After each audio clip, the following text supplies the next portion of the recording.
Olá, galera. Vamos lá, então, dando continuidade aqui ao conteúdo, né, da disciplina de Direito Tributário 2. Nós temos que dar continuidade à discussão sobre a exclusão dos créditos tributários. No vídeo anterior, eu passei para vocês umas regras gerais, uma visão global do que seria o Instituto da Exclusão dos Créditos Tributários. E naquele vídeo eu já citei para vocês que nós teríamos duas modalidades de exclusão do crédito tributário no direito brasileiro, previsto no nosso CTN. E hoje, então, nesse vídeo eu vou discutir com vocês uma dessas modalidades, que é a isenção, que é um instituto de exclusão do crédito tributário, que faz frente a uma outra modalidade, que é a anistia, tá? Que eu vou deixar para falar para vocês na próxima vídeo aula, tá?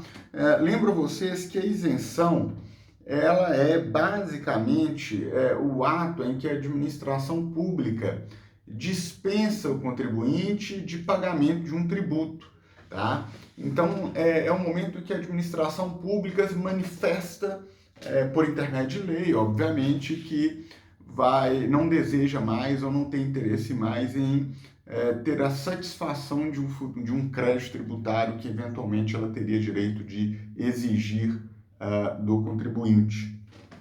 O que vocês devem saber sobre isso? Essa decisão de promulgação desta lei que vai anistiar, né, ou melhor, isentar os contribuintes, ela é essencialmente uma lei de caráter precário, tá?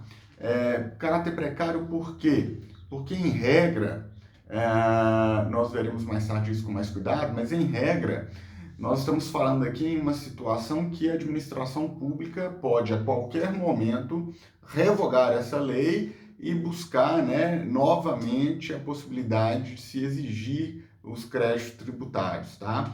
Então, uma decisão de cunho político, né? Dependendo dos interesses envolvidos, dependendo da oportunidade, da conveniência, da relação jurídica estabelecida, dos interesses por trás da atuação da administração pública na sua esfera fiscal, ela vai, então, possibilitar, né, a cobrança do crédito tributário ou vai propor a sua exclusão pela isenção.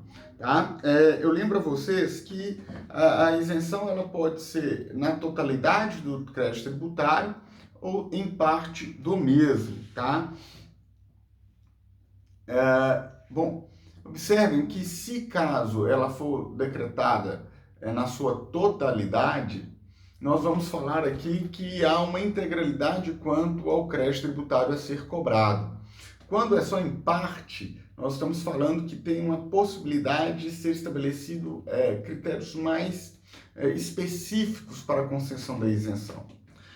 É importante lembrar também, senhores, que todos os entes políticos são competentes para decretar, instituir, né, a isenção, obviamente desde que o crédito tributário seja proveniente de tributos da sua competência, tá? Há uma discussão muito interessante na legislação quanto à extensão territorial da isenção, tá? Entende-se que, em regra geral, deve-se estabelecer a isenção em todo o território do ente político que o concedeu, tá? É uma perspectiva que abarca o princípio da uniformidade geográfica. O que é isso? É uma compreensão de que a isenção ela não deve privilegiar um território em detrimento do outro, em especial quando nós estivermos falando aqui da União.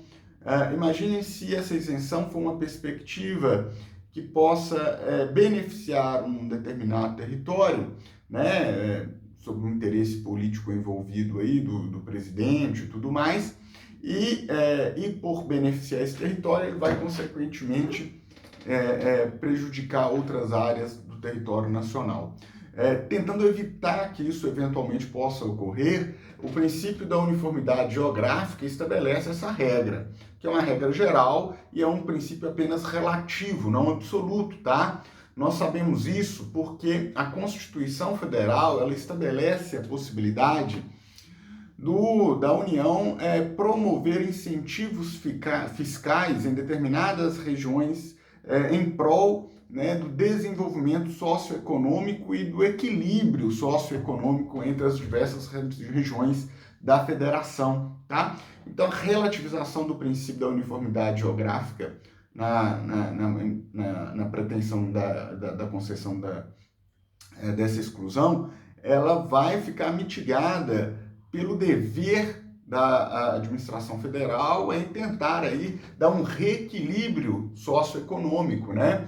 Então, veja bem, nós sabemos que o Norte e o Nordeste são regiões mais carentes do ponto de vista econômico e social. Então, pode a administração pública dar incentivos, dentre eles a isenção, para que essas regiões tenham maior fomento para o desenvolvimento econômico. Um excelente exemplo disso é a Zona Franca de Manaus, né? Quem vai à cidade de Manaus conhece lá e vê claramente que é uma região que, por causa de incentivos fiscais, dentre eles isenções, as empresas, principalmente aquelas que são as chamadas maquiladoras, né? São empresas que montam peças vindas do exterior para vendê-las aqui, televisores, celulares, são bons exemplos deste, né? O que eles vão fazer? Eles vão se instalar em Manaus, mesmo que geograficamente não seja interessante, né? Manaus está muito distante do Sudeste, do Sul e do Sudeste, que basicamente concentra a população e a capacidade econômica do país, né? Eles vão ficar muito distante desses centros, porque eles vão optar por isso? Porque, em tese, né, logisticamente, seria pouco interessante algo dessa natureza. No entanto, eles o fazem. Fazem porque há incentivos fiscais que fazem uma compensação financeira, de ponto de vista de que seria mesmo, então, assim, interessante se distanciar geograficamente, territorialmente, de onde você vai vender esses produtos, porque ficando lá você recebe isenções que são economicamente mais vantajosas, né? Lembro a vocês que isso é possível, com um motivo, uma justificativa, que é promover esse equilíbrio socioeconômico entre as diversas regiões do país, tá? Então tem que ter essa justificativa em mente, caso contrário, eu tenho que aplicar o princípio da uniformidade geográfica. Senhores, vejam bem, a concessão da isenção, ela pode ser estabelecida de forma geral ou de forma individual, tá? O que significa isso na prática? Significa que quando o Estado concede a isenção, ele pode concedê-la de forma geral, de forma abstrata, né, como uma norma convencional. Então, nessas situações, ao promulgar a lei, ao entrar em vigor essa lei, concedendo a isenção, você já tem uma perspectiva que todos os indivíduos, de forma geral, são beneficiados por essa exclusão tributária, tá? Fazendo uma contrapartida a essa modalidade, nós temos a isenção individual, que seria basicamente uma perspectiva em que a lei concede a isenção, mas estabelece uma prerrogativa, que é uma análise individual, né, uma análise personalíssima, que será feita pelo próprio ente administrativo, para que ele avalie se cada indivíduo é detentor de capacidade ou não para usufruir daquela isenção. Te dou um exemplo aqui para ficar muito claro para você. Nós sabemos que a legislação estabelece certas isenções fiscais a pessoas acometidas de algumas enfermidades, né? Então, enfermidades crônicas como a AIDS, doenças cardíacas, né? Dentre diversas outras, podem acarretar isenções de impostos, como o imposto de renda, por exemplo, né? Alguma deficiência física também pode levar a isenções de diversas maneiras, né? de diversas áreas. Por exemplo, há muitos que podem comprar aí veículos, né, automotores aí com descontos consideráveis, né, com isenções consideráveis de tributos, tá? Mas vejam só, para que você seja beneficiário de uma dessas isenções, você vai ter que ir, por exemplo, à Receita Federal e comprovar que você tem uma doença cardíaca. A partir do momento que você comprova que você tem essa doença cardíaca, então você poderá ser beneficiário dessa isenção. A administração pública vai analisar a documentação que você apresentar. Se ela constatar que essa documentação está de acordo, né, está realmente em linha com o que a lei estabelece, você será beneficiário. Tranquilo? Então vejam só, a isenção geral abarca todos dentro dos requisitos estabelecidos de forma geral. A individual não. A individual você tem as regras estabelecidas, mas o efeito da lei não é imediata, né? O efeito da lei é mitigada, ou pelo menos tem um obstáculo para que ela seja realizada, que é a análise personalíssima. Então, todos que considerarem, né, passíveis de se beneficiar com a isenção individual, eles terão que buscar uma manifestação administrativa, né, para que essa concessão seja de fato realizada. Outro ponto muito importante aqui, que vocês devem levar em consideração, é no tocante à revogação da lei que concedeu a isenção, tá? A doutrina entende que as isenções concedidas de forma geral, ou mesmo individual, elas são revestidas desse caráter precário, tá? E, se assim o são, em tese, a administração pública poderia revogar essa lei a qualquer momento, segundo seus interesses, segundo as decisões políticas que permeiam uma decisão dessa natureza, tá? No entanto, essa regra geral, ela não se aplica às chamadas isenções onerosas, tá? O que é uma isenção onerosa, galera? Uma isenção onerosa é uma isenção que estabelece um prazo determinado para a concessão da isenção, né? Então vai falar assim, olha, essa isenção está valendo para o ano de 2020 e 2021, por exemplo, e as isenções que vão estabelecer requisitos onerosos para a sua concessão, tá? Te dou um exemplo aqui para ficar muito claro isso. Imagina a seguinte situação, diante, né, dessa situação de desemprego que vivemos, a União estabelece uma lei que fala o seguinte, olha, toda empresa que estiver com no mínimo 50 empregados, não vai pagar impostos federais, né? Então veja bem que interessante.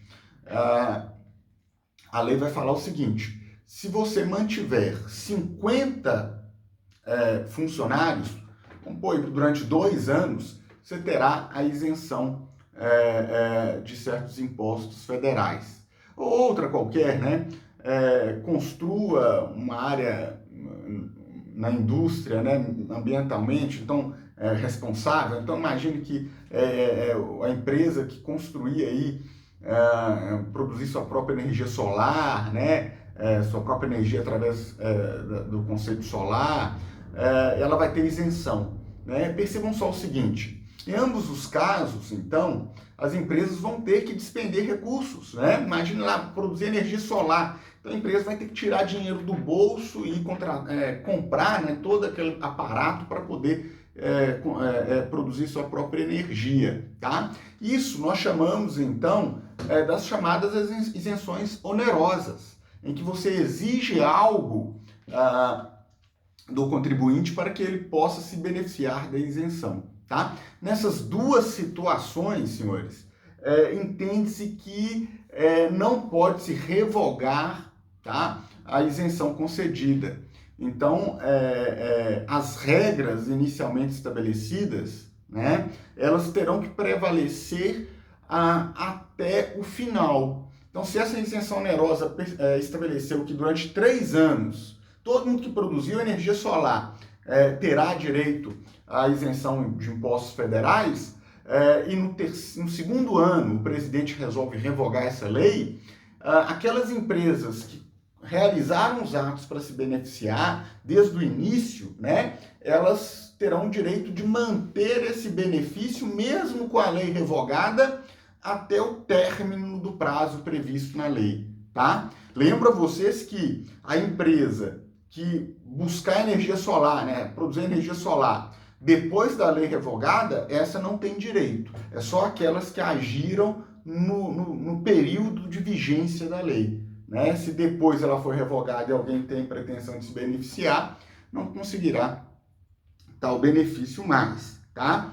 Pessoal, quanto à extensão dessa isenção, o CTN nos diz o seguinte, que as isenções não poderão recair, tá? Então tem um excludente aí, elas não poderão recair sobre taxas e contribuições de melhoria, tá? E aqui vale uma importante informação a vocês, a regra geral é essa, então que as taxas e as contribuições de melhoria estão afastadas da isenção, tá? Mas eu falo uma regra geral porque o CTN fala assim, salvo prescrição legal em contrário, tá? Moral da história. Se uma lei especificamente estabelecer que que vai conceder isenção de uma taxa e uma contribuição de melhoria, essa regra geral cai por terra, tá? Agora, se a lei é omissa, então essa regra geral do CTN está valendo. As taxas e as contribuições de melhoria não seriam abarcadas pela isenção. Outra regra seria que a isenção não poderia recair sobre os tributos que forem estabelecidos posteriormente a ela, tá? O que é isso? É basicamente o seguinte, eu estabeleci aqui, no dia de hoje, que ninguém vai pagar imposto federal se, né, produzir sua própria energia. Bom, isso vai valer para todos os tributos que forem estabelecidos até a data de vigor dessa lei. Se houver uma isenção posterior, ou melhor, se houver fatos geradores ocorrendo a posterior da isenção, né, elas não poderão ser beneficiadas. Mas a regra geral também comporta a exceção que eu citei antes, tá? Se a lei prescrever em contrário, esquece tudo que eu te falei, porque aí estaria valendo, tá? Pessoal, para concluir essa aula, porque ela já está ficando um pouco extensa, lembro a vocês uma diferença muito importante entre imunidade tributária e isenção, tá? A imunidade tributária, nós estudamos lá no Tributário 1, que ela está muito ligada ao próprio direito constitucional. Vejam bem, imunidade tributária é um instituto concedido por norma, por força constitucional, tá? Então, só a Constituição pode conceder imunidade tributária a alguém. E o que é imunidade tributária? É um instituto que vai limitar a competência do Estado em tributar, tá? Então, a imunidade tributária é um instituto que vai limitar a competência estatal, não permitir que o Estado chegue a determinado local ou instituto e cobre um tributo dele, tá? Então, olha, um exemplo, né? Nós sabemos que existe a imunidade tributária no tocante aos partidos políticos. Então, o que eu tenho? Eu tenho uma limitação do Estado em exigir tributos dos partidos políticos, tá? A isenção, senhores, não é dessa natureza, tá? Primeiro que a origem da isenção não é na Constituição, é na lei infraconstitucional, como eu citei aqui para vocês e no vídeo passado. Outro detalhe importante é que a isenção ela não limita a capacidade tributária dos entes políticos. Ela, na realidade, recai após a ocorrência do fato gerador. Vejam que a imunidade não permite sequer que ocorra o fato gerador quanto a essas entidades imunes, tá? Então, na realidade, o que nós temos na isenção aqui é o que eu disse, uma exclusão de um crédito tributário em vias de ser constituído. A imunidade, isso sequer ocorre, tranquilo? Então, não confundam estes dois institutos para que vocês se saiam muito bem aí nas provas, nas futuras provas e questões aí que eventualmente esse tema for debatido. Pois bem, senhores, é isso que eu precisava falar com vocês com relação à isenção. No próximo vídeo aula eu concluo, né, a exclusão do crédito tributário, discutindo com vocês anistia, tá bom? Muito obrigado a todos aí e até o próximo vídeo.